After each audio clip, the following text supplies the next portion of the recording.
આવનાર 31 ડિસેમ્બરના રોજ જે નવ વર્ષની ઉજવણી થનાર છે એને લઈને રાજકોટ શહેર પોલીસ દ્વારા તમામ તૈયારીઓ પૂર્ણ કરી લેવામાં આવેલ છે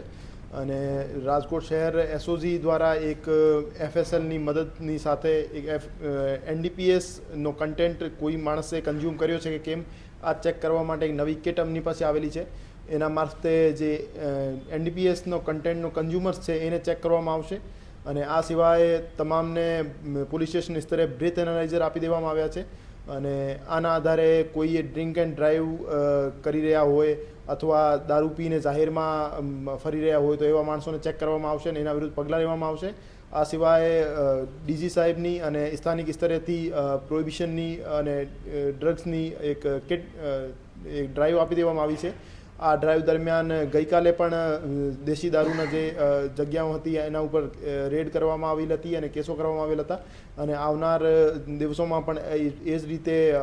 તમામ જગ્યાએ જે જ્યાં દારૂ વેચાણની સૂચના અમને મળે છે ત્યાં રેડ કરવામાં આવશે અને એનડીપીએસ બાબતે પણ અમને જ્યાં જ્યાં ઇન્ફોર્મેશન મળશે ત્યાં એનડીપીએસ પકડવા બાબતની રેડ કરવામાં આવશે. હજુ સુધી એક પણ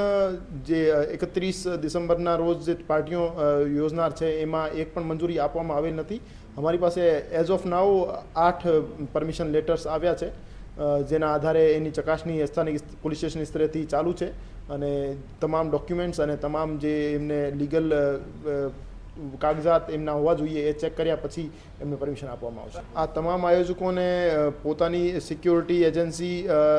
અને સીસીટીવી કેમેરા મારફતે જે એમની એક્ટિવિટી થઈ રહી છે એના ઉપર સુપરવિઝન રાખવાનું રહેશે અને એને ઇન્શ્યોર કરવાનું રહેશે કે એવી કોઈ પણ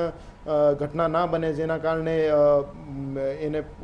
જે પરમિશન લેટર આપવામાં આવ્યું છે એની કોઈ શરત ભંગ થાય અને આની સાથે સાથે કોઈ પણ ડ્રગ્સના અથવા દારૂના કેસીસ એની પાર્ટીમાં ના બને એની જવાબદારી પણ આયોજકની નક્કી કરવામાં આવશે અને આ સિવાય વગર પરમિશન વગર મંજૂરી કોઈ પણ પાર્ટીનું આયોજન ના થાય એ બાબતે પણ હું તમામને માહિતગાર કરવા માગું છું.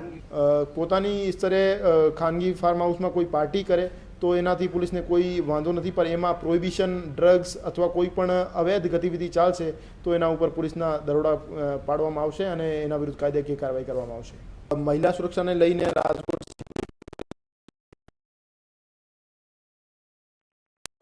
પોલીસ છે અને એની સાથે સાથે 112ના સ્ટાફ છે એ તમામને સેન્સિટાઇઝ કરી દેવામાં આવ્યા છે અને મહિલા સુરક્ષાને લઈને કોઈ પણ એવો કોઈ પ્રશ્ન ના ઉદ્ભવે જેના કારણે કોઈ પણ મહિલાને અસુરક્ષાની અનુભૂતિ થાય એ અમે ઇન્શ્યોર કરીશું.